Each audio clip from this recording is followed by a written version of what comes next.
Hi everyone, thank you so much for joining this panel. I'm so thrilled to be here with some creative practitioners who really inspire my thinking and I think who have made tremendous contributions to the summit. I guess something that the summit really likes to do is confound categorization. So I also laugh, this is a true story, that I've had artists come to the summit and be surprised at their exhibitions because they thought it was just talks.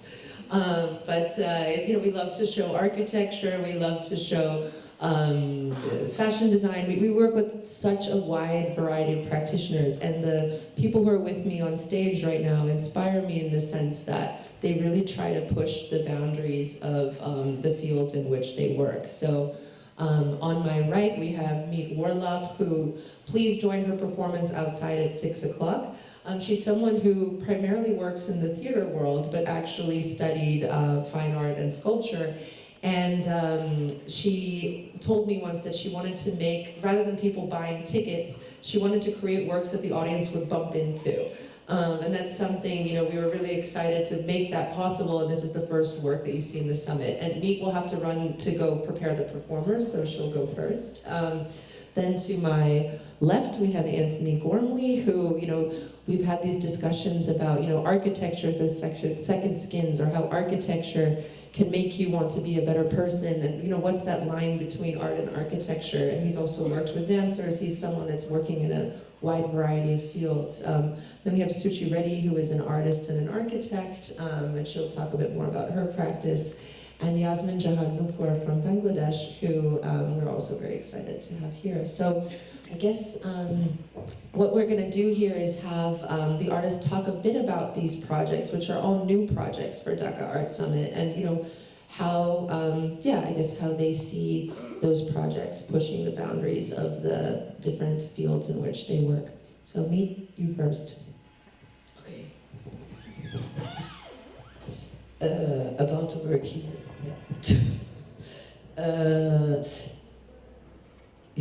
Shit, I don't know how to start this. In November, I started November. I started much before that, but the thing is, what for me in this project is the most interesting for me is the fact that I worked with these people, and we created this, the connection between them and me became every day like kind of closer. They try to get into my world, and I try to just look at them. And I think the openness of them and me, I'm mostly in my practice not really looking for titles like performers, dancers. No. I just work with people where I feel a connection with. And then this guy came up to me in the hotel, in the Fars Hotel, and he told me, "Hey, yo, I'm a rapper. I'm gonna show you what I can do." And he was not part of the audition. And so I integrated them, and so a few people, we just integrated them. And so in that sense, when everybody is like kind of open and so far away from what you usually do, and you stay aware of this, and it made the work really better. And this is very cool that I could do that with them. For the rest, of course, I focused on the language, and I was trying to make stepping stones towards thoughts, not really say like the real thing where it's about, but just like you help a hand with this kind of words like, yeah, well, why? And at first I wanted to do it with cheerleaders, but then I thought it would be better to do it here with this, in this context of Bona, to flood the molds and to give like to talk to the secrets of the people. Sorry, my voice is a bit broken. So this I explained to them. And I choreographed actually the making of the word. So the idea was to make it like a power station, and then to connect with the people and give them all a sculpture, which is not really working yet. So we have one more chance tonight. Yeah, can you ask me questions? Because me, I'm very bad in this like monologue. No problem, no problem. Yeah, no, Miet is someone that always needs an energy exchange. But as someone close to your practice, so when you walk into the summit, you're seeing these Bangla words, but if you walk into Miet's studio, you're seeing words like this in English. So it's like, hey, yeah, sure, okay. And maybe, you know, I can read out the English translation of the rap that you're gonna hear, or you have heard, that actually I love that all the security guards are singing it to me now. It is, one second, I just pulled it up. So I'll give the second one. So Chant for Hope is the title of the piece, but it's encourage the secret. If you're sure, then turn it, stop it, drop it. If you want, you want. You never stop, never stop, never stop. You just go, go, go, go, go, go, go. So when you hear the rapper going jow, jow, jow, jow, jow, jow, jow, like that's basically where that's exactly. So maybe you can talk about, you know, because you're also collaborating with the musician to create this piece, and that process of taking your words, which exist in English and are in other pieces. So maybe, and also how you work in continuity. Like, so how did this move from Chant for Hope? Yeah, well, so the working together with Michel was quite nice, because then we started to think about the dynamics of how the music, what is the sound, how will it sound? And so then we were more thinking about spreading the word, dirty words, and yeah, because also, yeah, there's different, spread the word, all these kind of things, and this is how I started in the studio with him, to just try out some rhythms, and then Misha is very good in immediately like blending them into some kind of energetic beat bomb, and we worked like not such a long time on it, because we want to leave it open, and then in the end he mixed it like all together, because it was not so easy to have the people singing. They do now, but we sing with the backing track that we made at home, which actually makes it much more easy for them to perform it. And that's what I meant, like I let a few things go, because I realized this is not where it's about sometimes, you know? It's not about them like being these robots, like doing everything at the right second and at the right time that we want it. Like, it's just more to this enthusiasm and this belief that they have in that work, and that they got through working with us, is because we see them, is a very cool work, I think. That's why, yeah. I think something I love about this work is actually how you see the labor behind making art, right? So when you come inside the building, you're seeing these kind of final works, but here it's like the performance is the process of making something, and then also the words breaking, or the, yeah, it's really, so I encourage you all to see it at 6, and you can take a word home. I mean, maybe difficult if you're on a plane, but if you live in Dhaka, you know, it's a gift. And I also love, so the rapper, as she mentioned, he was our intern. So I was also told, please stop, like, you know, giving the staff over to the artists, because we need people in the office. But, and maybe next is Antony. So Antony and I met over an interview for a book that we were doing for his show in Brussels. And when we were talking about the time he spent in India, which was a significant experience for him, he hasn't been back to the region since 1974. And actually, you know, he was studying meditation before he studied art. And I think when there's a show downstairs, Very Small Feelings, which is talking about artists and education. I thought it would be so meaningful for him to come back here and reconnect, but also to share that connection with audiences here that would have learned about him in art school. And so we did something very experimental, working with bamboo artisans, and maybe Antony would be great to hear a bit about this process and your thinking and how this all worked. Well, yeah, thank you, Diana, for inviting me, and thank you all for coming. I guess I wanted to talk, I've got rather a lot of slides, so perhaps we could, there is the first slide. I wanted to talk really about 4 things, about how art is made, about how maybe we can collaborate, about how, in a way, that divide between maker and viewer can be kind of opened or removed altogether by participation. And then I wanted to talk a bit about making. But I guess, you know, this is the beginning of a question. Who can make art? How can it be made? Where can it be seen? So this is 50 tons of clay dumped in a school in St Helens in the Midlands in England. Next slide. And we just moved into the gym. And I just gave 3 very simple rules. This was the rules of participation. That you had to make a hand-sized object that sort of resembled the body, that stood up and had consciousness by being given eyes. And we used pencils. Anyway, we filled up the gym in about 3 days, and then we moved into the science block. This is the science block. And the extraordinary thing for me was, I wasn't telling anybody what to do.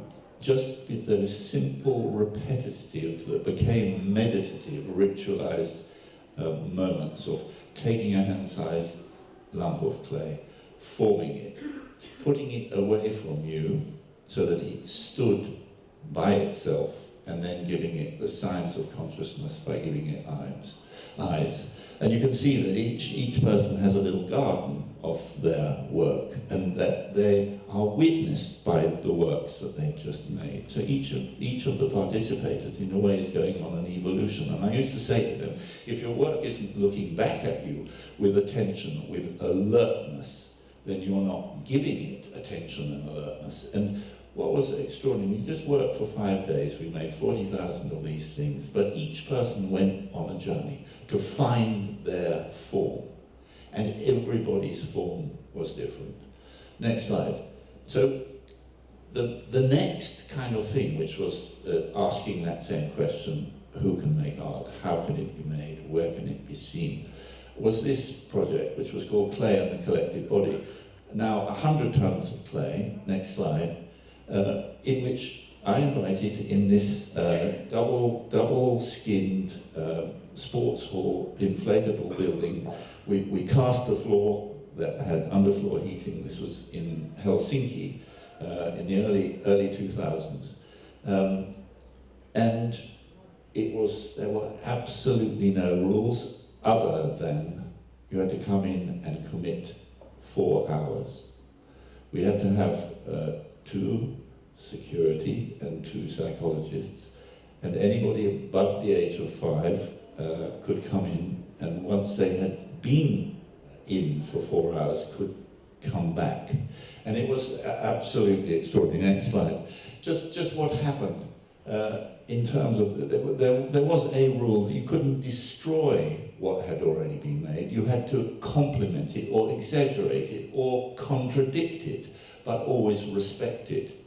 And the result was just extraordinary, this kind of materialization of a collective unconscious, next slide, which resulted in exchanges of object, next slide, and sometimes these were a bunch of French people who really got into it and ended up making this great big phallus on top of the pile.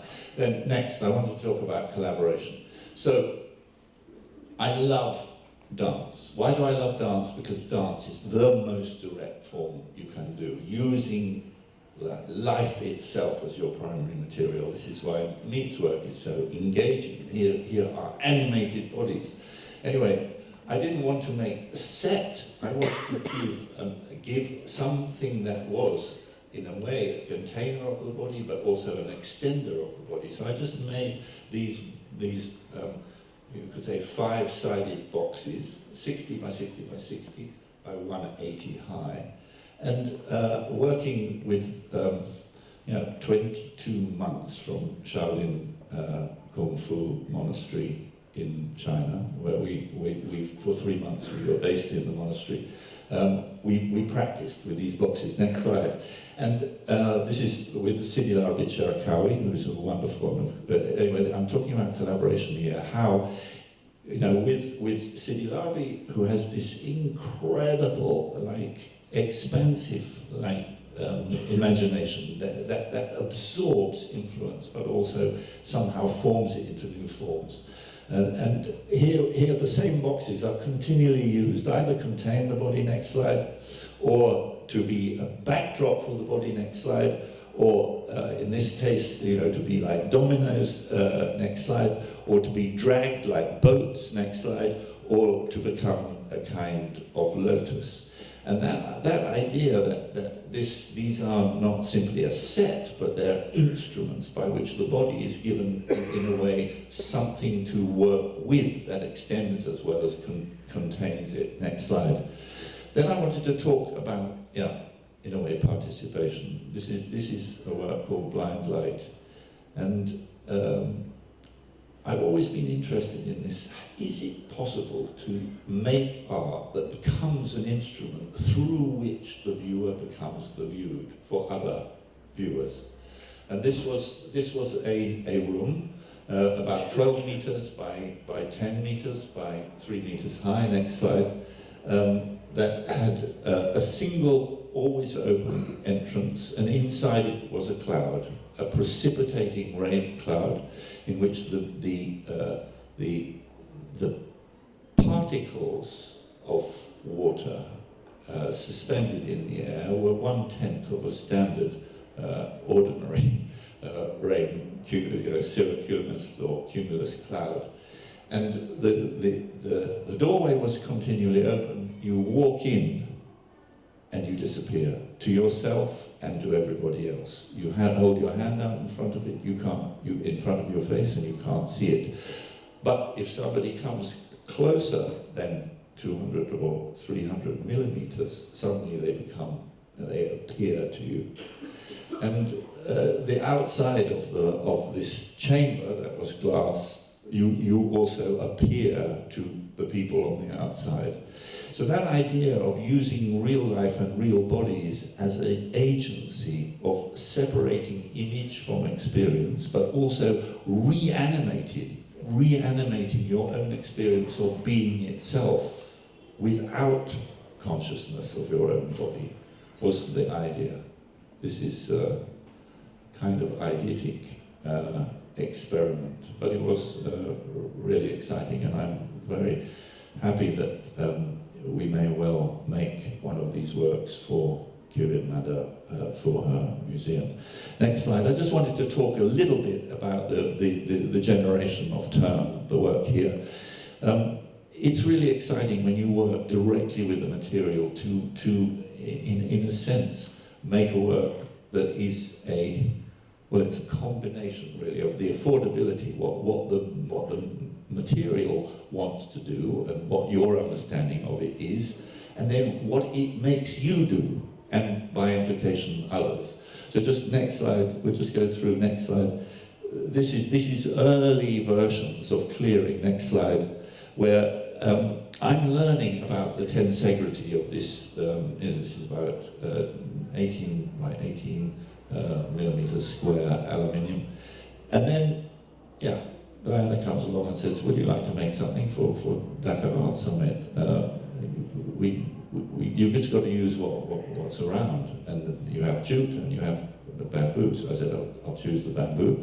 And we made this model. And what was wonderful with Ashley, we were just experimenting with bits of cane just to see how this material would work. And it worked completely differently to the aluminium. And it had this, in a way, energy. And the idea was to really contrast the Euclidean geometry of verticals and horizontals of an ordinary architecture with this line that I think of as a quantum drawing. It has no beginning or end. It's 2.5 kilometers of continuous line, some of which is bunched into bundles of 6, some of which is bunched into 4, 3, 2, 1. And the idea is really to energize this space and then ask that question: how does it make you feel? How does it make you move? How does the way you move alter your experience of space and time, space-time? It's a space-time drawing that in a way is only completed by the experience and participation of the viewer. Thank you. Thank you so much. So next we'll move to Suchi, and it's so beautiful what you said. So one of the things Suchi talks about is how form follows feeling. And by Miet, so everyone come see Miet's performance at 6. But yeah, Suchi talks about how form follows feeling, and she also collaborates a lot with scientists as well, and working in the field of neuroaesthetics. So she can tell you much better, she can speak much better than I can about that, and we'll hear from you next. Hi everyone. So wonderful that we can talk about feeling and how things and spaces make us feel. I was never anybody that was happy with being in any kind of a box. So when I was trained as an architect, really the kind of first question someone asks you is, what do you specialize in? And the second question is, what's your style? Neither one of which I was terribly interested in answering, because I really felt that the things that architects are trained to think about, and uniquely trained to think about, is being multidisciplinary, really being able to pull out, have this kind of macro view, work with lots of different kinds of people, ideas, scientists, statisticians, all kinds of fields in order to come up with solutions to what I think are the really, really challenging problems that we face today. And the only answers are multidisciplinary. Siloed thinking is not going to get us anywhere. And what's actually so interesting and inspiring about being here is really seeing this kind of multidisciplinary thinking in pretty much every gallery in the space. And it's been really wonderful and sort of life-affirming, really. So thank you, Diana, and thank you, Antony. Your work has been one of those inspirations. So we can just cycle through. I'll show you some of the different kinds of works that I've done, which range from architecture to sculpture. This one is about love and justice that was in Times Square and was an interactive sculpture that millions of people actually interacted with to express their feelings about love and justice, and how it's expressed as in private and in public. Next, please. Next, thank you.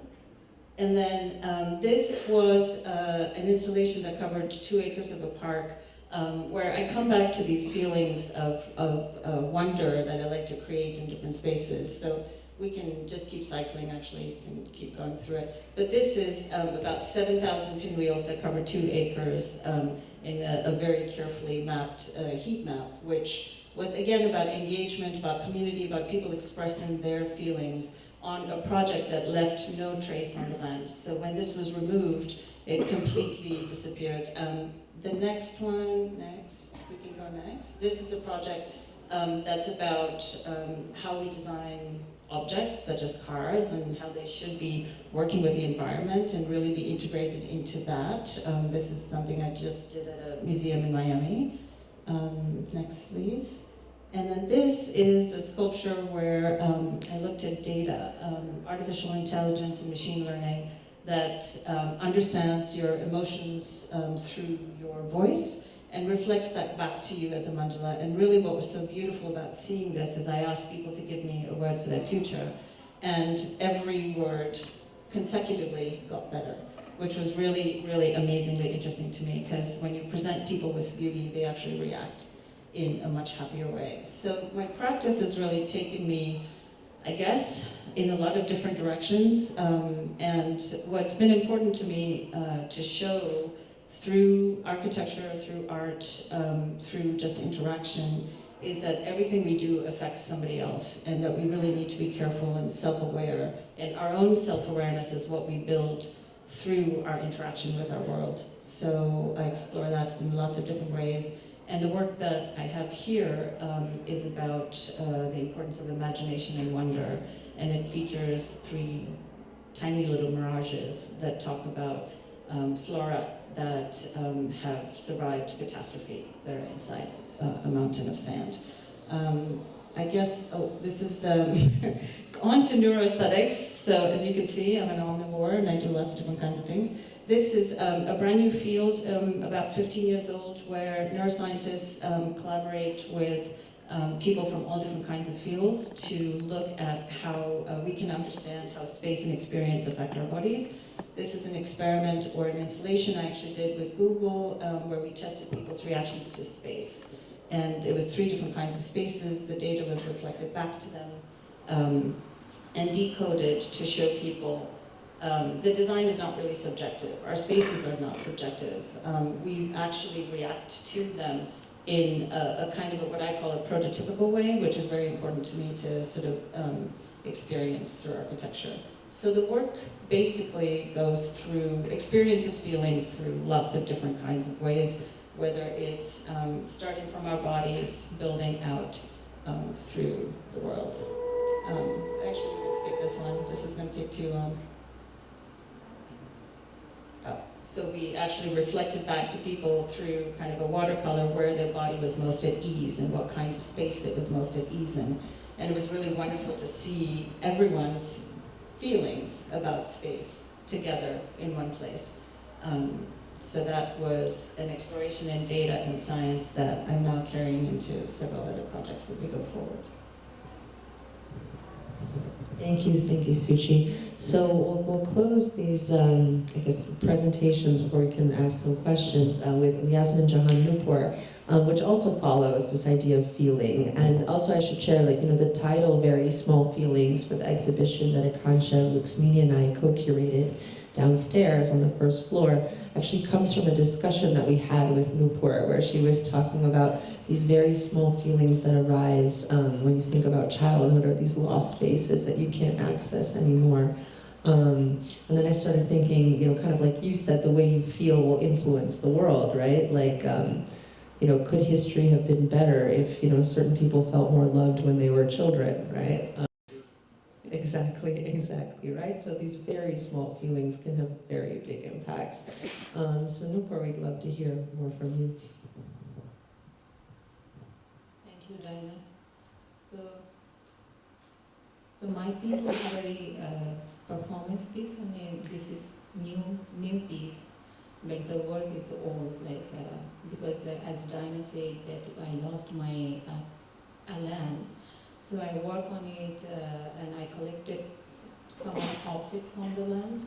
And when Diana and we talked about making the performance piece, and it was so struggle to making a performance piece, because I think I really had the struggle to get in because it's a very physical and mental thing together, and also because I have the trauma to lose the land and everything.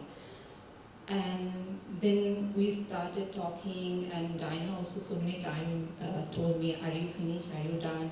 Every time I say no, I'm nervous, I'm not done yet. So as someone tell how actually performance something come maybe somewhere else. I really struggle, and I really go through some physical boundaries. Like I do a lot of things like diet, and I also think about that, meditate about that.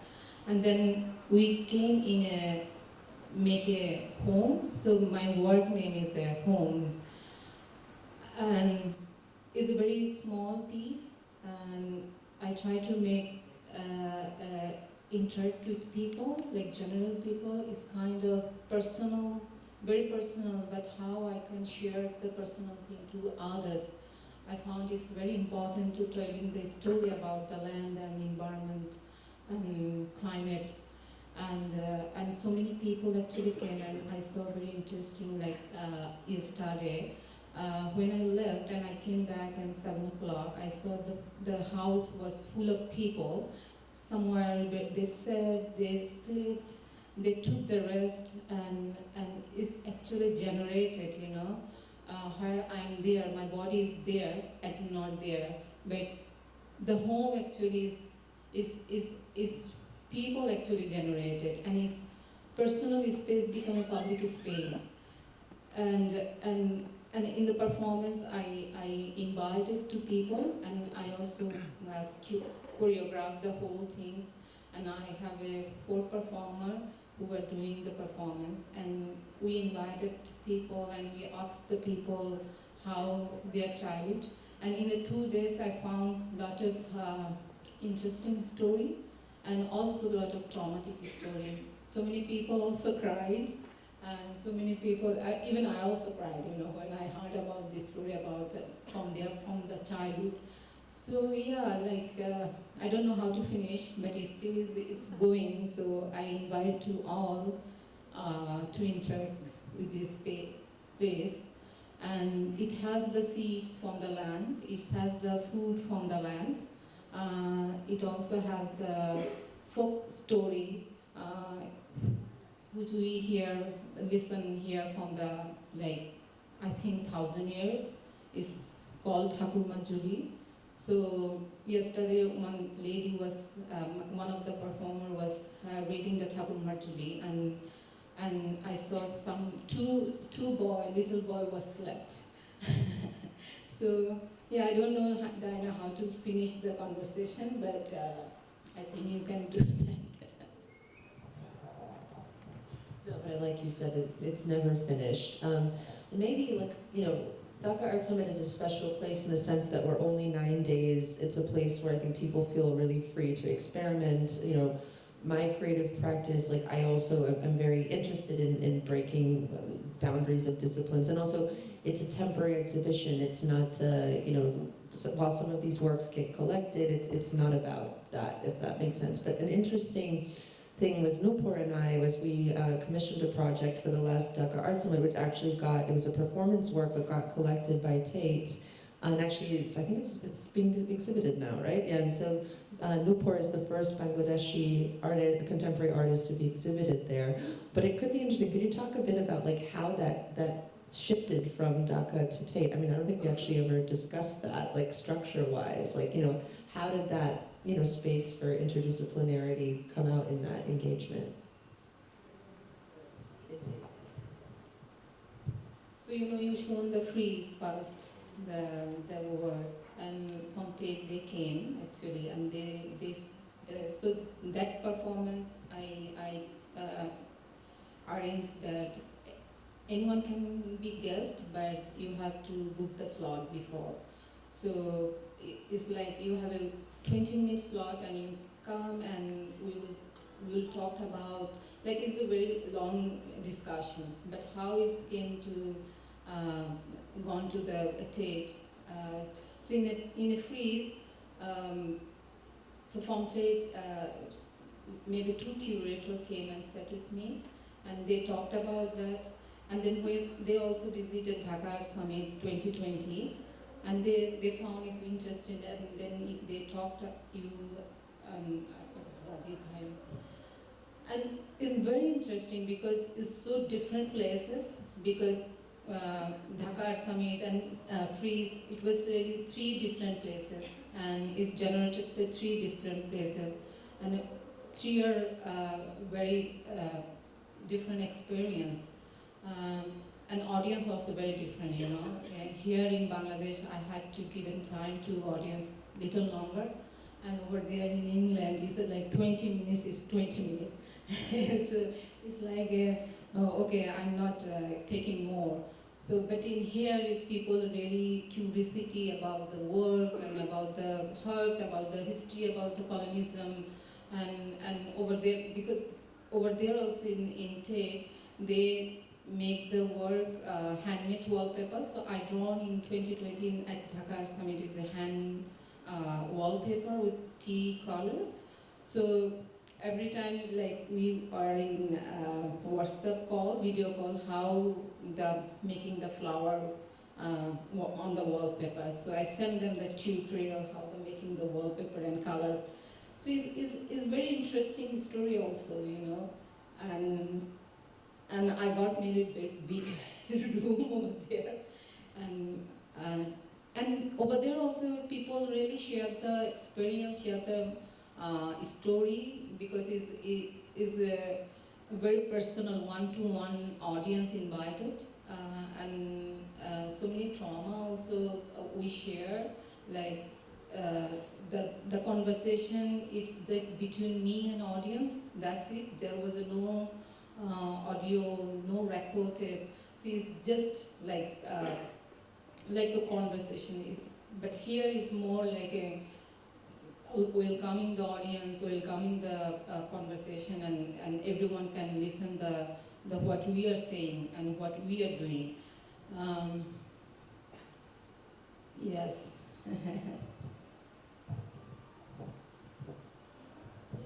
Of course, yes. Now, I think this is really interesting, the notion of memory repair and, in a way, the therapeutic effect of arts as a place of regeneration. And I think of my field projects, in a sense, they're not based on this very particular story of, in a way, your land being stolen, the land of your people being stolen. But it is a metaphor for the way that art itself, the place of art, and that this Dhaka Art Summit is a wonderful example. The place of art can be a place of belonging and finding. And for me, field becomes a kind of reservoir. And it's a reservoir of both hope and sadness and even fear. But it is about the future. And I really, I was very influenced by Joseph Beuys and the need for the re-socialization of art. It's become institutionalized and commodified in our time, and particularly in the last 25 years. And that idea of the space of art itself being, yes, we have to inscribe in it the memories of our losses, but we also need to use it as the place of rebirth and growing. And maybe that's the really precious thing about these 9 days, that we have here, in a way, a place of literal exchange. This is nothing to do with commodity exchange, it's to do with the exchange of feelings that have become materialized by using the affordances of both space and material. And I just wanted, I guess, one of the touching things here is there is so much raw feeling about particularly, indigenous communities that have been denied their right for a place. And in a way, this is a time of transition. What Glissant talks about in Mondialité is this is the time of the big change where, the colonists have to listen to the colonized. Your story is precious to us, your story of loss, but then also your ability to rebuild the world on different values. And anyway, I'm sorry, I'm wandering on. No, but it was a good wander. It was a good wander. Suchi, I also wanted, maybe following that, where do you find the most freedom to explore these spaces of feeling when it comes to, places to put new work or experiments out in the world? That's such an interesting question. I actually think it all starts with a conversation with someone, right? It's an exchange. We learn here, we learn everywhere. For me, the most interesting spaces, I truly believe we build our bodies, our worlds outside of our bodies, so we start here. And I'd like to bring all discussions of experience, of space, of art back to the body, because I think that's a democratization of the discussion. It doesn't get lost in trendy things that are not really the essence of what we're trying to do as humans, which essentially, whether it's through art, architecture, science, all we're trying to do is evolve and be better people. And I think all of those things have the capability to affect us, in our ability to evolve. So the best spaces, I guess, or where I would like to take this, is really into, well, it's a bit surprising, but into kind of larger thinking about quantum entanglement, if that makes any sense. Because consciousness really is a state of quantum entanglement. And I think that eventually we're all going to get there, and we're going to have to figure out how that becomes a part of how we understand both ourselves, our worlds, our built worlds, realities that we can touch and feel are still, affected by that. So that's what's coming. Excellent. Well, we have about 10 minutes before I need to hand this over to an incredible film, which I encourage you guys to watch, called All That Breathes. But does anyone from the audience have any questions that they want to pose to Antony, Suchi, and Nupur?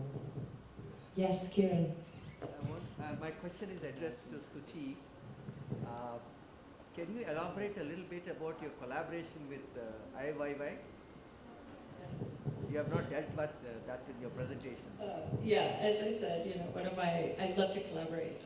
So I've had the pleasure of collaborating with people like that range from Karl Lagerfeld to Ai Weiwei, both geniuses in their own ways and really amazing to work with. So Weiwei and I worked on a piece of architecture together. I went to Beijing to meet with him. We had a client in common who asked me if I would do this, and I said sure, and I went to Beijing. At that time, he was unable to leave his compound, so we worked a bit together, and then we evolved to work together, and then I built it in the States. So it's a realized project now. Yeah. Yes? I kind of have a question for both Arthur and Suchi, and it's really, I'll just say a little bit about my observation first. I mean, first thing is like how do you define art? Is it just thought that becomes material? I mean, because when I look at the work of Arthur and also the work of Suchi, if you look at the form of the work, there isn't and also how does it relate to the traditional view of what art is in terms of, like if you look at the work of Cézanne or any of the great artists, that it's a creating of a language, right, of a certain form. So here in both your works, you don't have that coherence of form. Arthur has a different conceptual approach, and so does Suchi, and she's coming from architecture, so your forms are very varied, right? So they don't hold together in that traditional sense. So how would you define art, and how does that thinking of art, each artist having their own language, and I mean, then of course there's the question of originality, right? So I would like your comments on this. Antony hands it over. Well, I guess to me, art is whatever allows you to learn more about yourself and human nature. And I think you can apply that to whatever you might call traditional art versus contemporary art or evolving art. All of it is relevant in as much as we learn from it about ourselves and about our human condition. And for me, that's really the definition of it. I'm not so interested in coherence necessarily, as I think is clear from the work, but I am interested in doing something different every time, which is kind of a fool's errand really, because it's much easier if you can do one thing and keep building on it, and that's something I've never been, well, It has worked for me. Thank you. I'd like to do something different every time. And as hard as that can be, it's rewarding. So that I think is a purpose. If someone's done it already, why would you do it again? I have to ask myself that question. Arthur, if you could please. I haven't seen her work, so I couldn't really, but yes, please.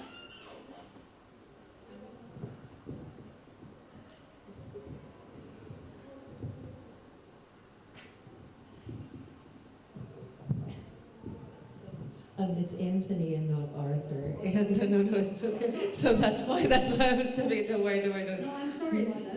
No. Yeah. I'm sorry, I didn't think I was being addressed by that question. Yes. I think you're asking about, in a way, notions of authenticity in a work. Yes, I am. And I think in the art history that one's taught from Giotto to Cézanne, the idea is that the artist, in a way, goes through a progress of language finding and deepening and focusing that language. I think the liberation that has happened, and I think it's really certainly since the millennium, I think that idea of style as being the primary identifier of genuineness, I think has been replaced by something else. Now what that is, I think, is something closer to the transformative, you could say, use value of a work.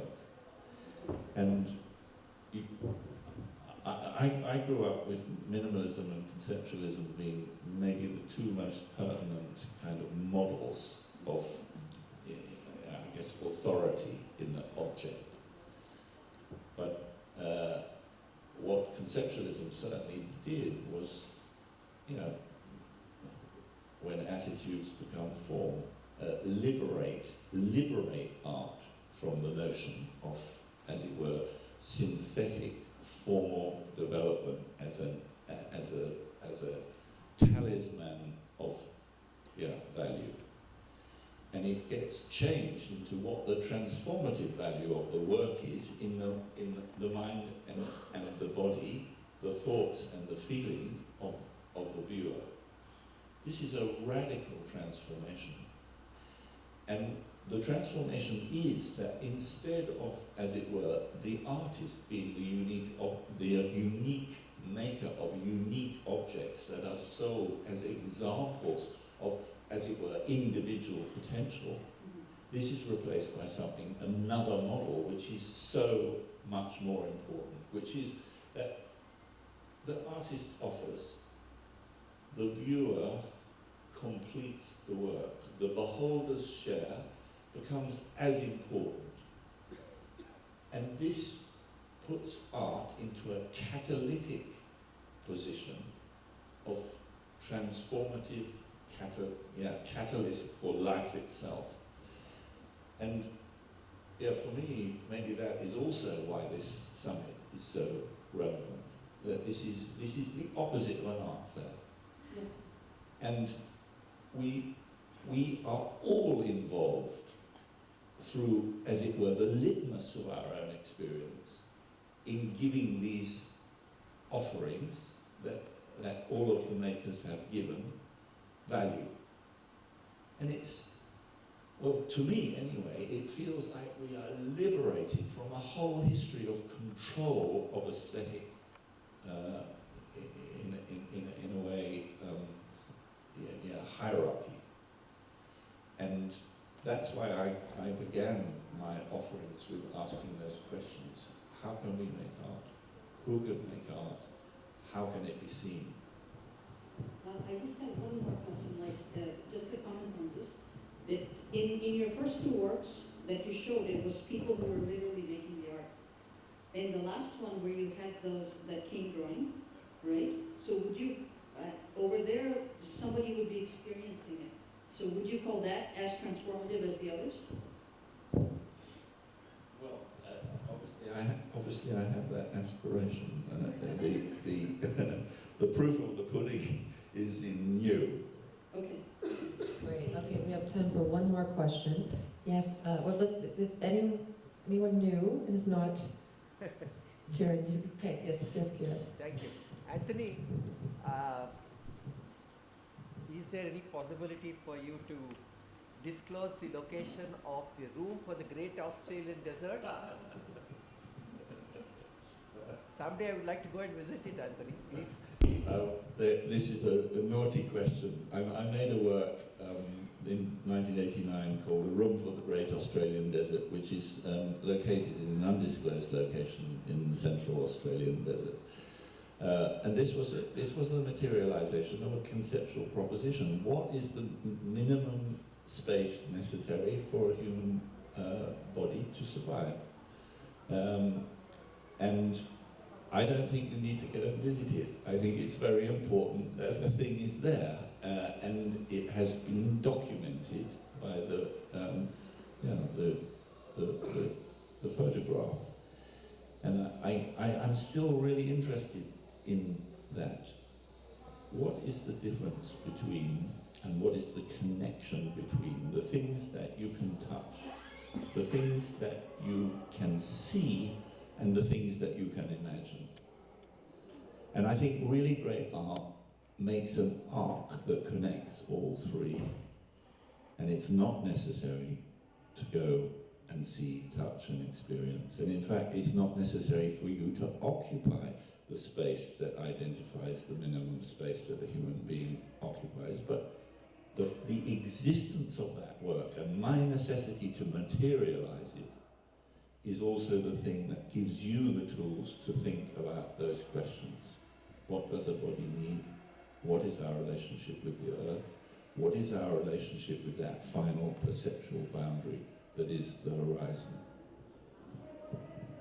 Well, thank you so much, Antony. So on the topic of taking the word horizon, the next film, which will be in here, is really incredible in the sense that it's called All That Breathes, and it's really, I think, when I think about the show Bonna, it's this overlay between climate, the body, and politics and toxicity, which can flow across those spaces. So if you have an hour and a half, I highly suggest staying in the auditorium. And if you don't, I think after this talk, you'll be able to engage or understand the works of these four brilliant people that I've had on the panel. So thank you so much for joining us.